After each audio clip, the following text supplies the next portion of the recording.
exciting. You know, this is what you get for being an eager beaver and me being like, I'm going to pre-record something at lunchtime today. Discuss how the TPE could work, discuss how the Warriors could make a trade with the TPE, with maybe one of these teams like the Wolves or the Bucks who are up against the tax. I do that. I get in my car. I get out of town. I'm in parts unknown. And what happens? Andy Liu, Steve Kerr player. The Warriors have acquired Kyle Anderson with the TPE. Andy Liu player here. How you feeling? By the way, Andy Liu player, Sam Esfandiari pick off season has been coming to fruition. I feel like the Light Years podcast has been nailing down exactly what's going to happen, and by that I mean you have been nailing down what exactly is going to happen. Because what the hell is going on, Sam? What is going on? I love Kyle Anderson, as you said, but wow, wow. Yeah, I mean, I have two thoughts on this, and I'm curious of your thoughts. One, this guy was meant to play in Steve Kerr's offense. 6'9" point guard, just an amazing passer and a super high IQ switchable defender. You could argue he was better in the Western Conference Finals than any of their big men defensively. He was better on Luka. He was better defensively holding up than Cat, than Naz Reid, than Gobert, any of those guys. Like, this guy screams Warriors role player to me the whole way through.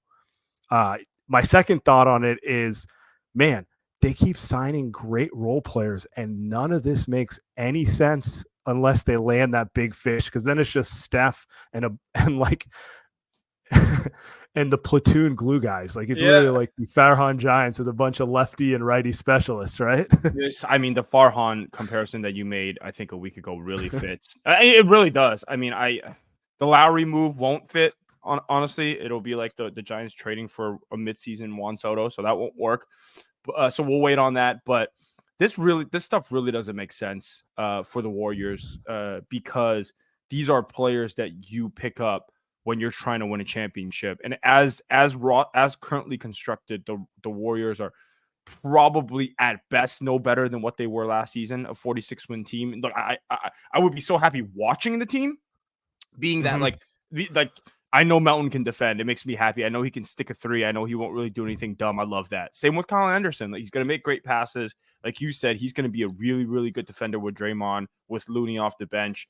But what does this really do when you talk about, like, can they beat the Mavericks right now in the game? Like, it'll take a lot. Like, it'll take Melton going for 23, which, like, I don't know if is possible consistently. But so I think this really sets up the Warriors. Like, the amount of copium that you can say could be, on one hand, it would be, well, they're making these moves because they know something is on the horizon, right? Like Looney, GP2, Kuminga, like those contracts together make sense. Or Wiggins, Kuminga, and a pick, like those contracts fit to get us started.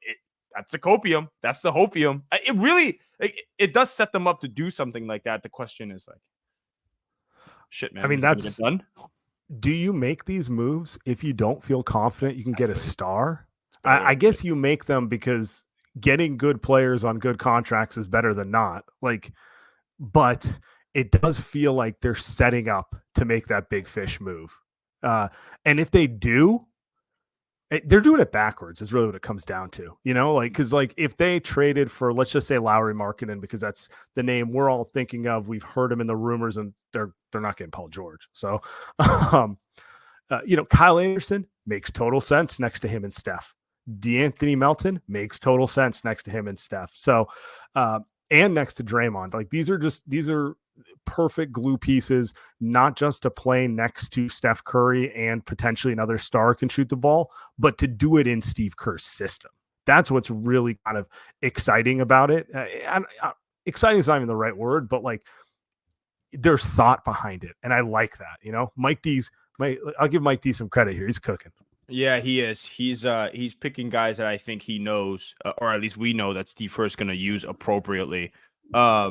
Maybe this is a question I'm thinking of as you're going through it. What is the player? What is the bar of player that the Warriors would?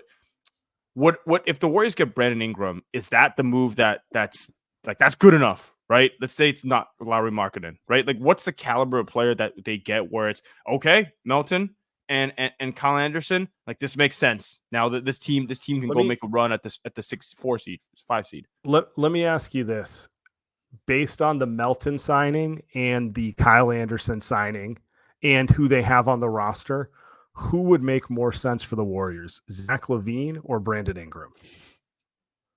Because I think well, let me ask you this. I think if it's those two or Lauri Markkanen, we both agree Markkanen is the best of the three, right? But let's say it's not. Let's say that doesn't happen. Which of those two do you think makes more sense? It's Zach LaVine. It's Zach LaVine. You agree? Because he's the automatic scorer that you know is going to get you at least next to Steph an efficient 20 plus. And you can move off ball. Yep. That isn't gonna like. Do you really want a guy who slows down the game with the ball in his hands next to Slow-Mo and Draymond? It doesn't. And you also don't know offensively what the ceiling is for Brandon Ingram versus Zach LaVine. You're like, we know. I mean, it could be a 50-40-90 next to Steph. We know that. So. And you put the defensive players around him that makes life easy, right? Like, to your point. So yeah, I think it's LaVine. I mean, I that trade probably isn't hard to do either. you don't give up. You keep Kuminga. You keep Pods. You don't even throw a pick away, right? You're just salary matching at that point. Like, if the reporting is accurate, it sounds like the Warriors can always go back to the Bulls and get LaVine. Like, that's very much on the table. Like, I wonder if the Warriors' plan here is, let's see if we can get Markkanen, superior player, younger, front court player. Like, I'd rather have Markkanen. That goes without saying. I don't think that's a hot take. They can't.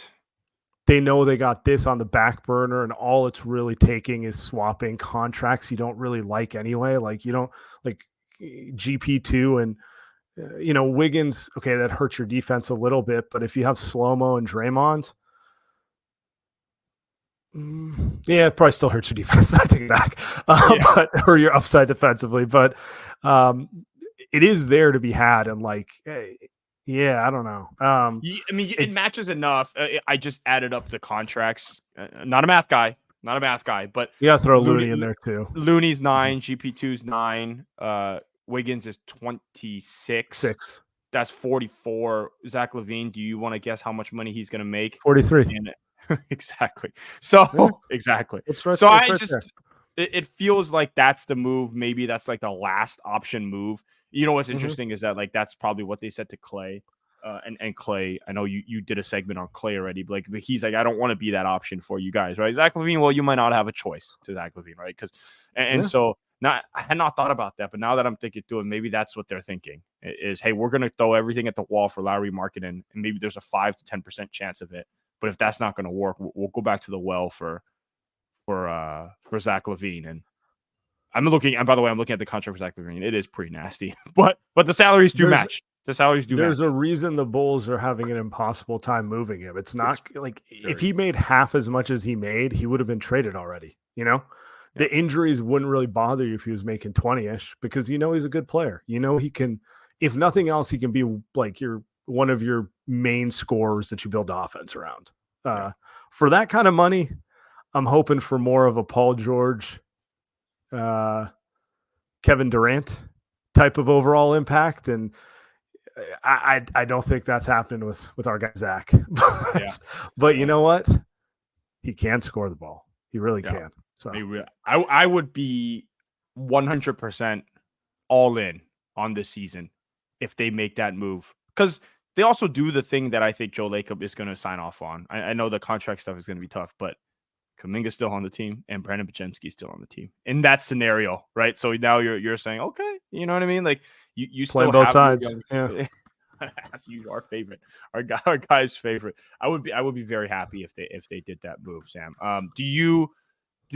Has anything changed with the Lowry stuff in your mind? Have you kind of felt like anything has changed, or are we just that's still a 5%, which is what I feel like we're at? I don't know if it's 5%. I don't know if it's lower or higher than it was yesterday. It just feels like a holding pattern right now. I'm really trying not to get my hopes up, but if you just look at me in the face, you can already tell I have my hopes up. So it's like one of those things where I'm like, man, Melton's like the type of dude they have not signed for 5 years since back in the day when they got guys like Livingston and David West. They have not got a guy like Kyle Anderson. Like those guys remind me of Dynasty Warrior role players, which to me signify they have to be looking at who can we get to be that second scorer to go with them. And you know what?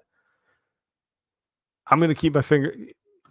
I don't know. We'll see what they do because it just doesn't make sense otherwise. But good signing. And shout out Slow-Mo, UCLA legend. Big fan.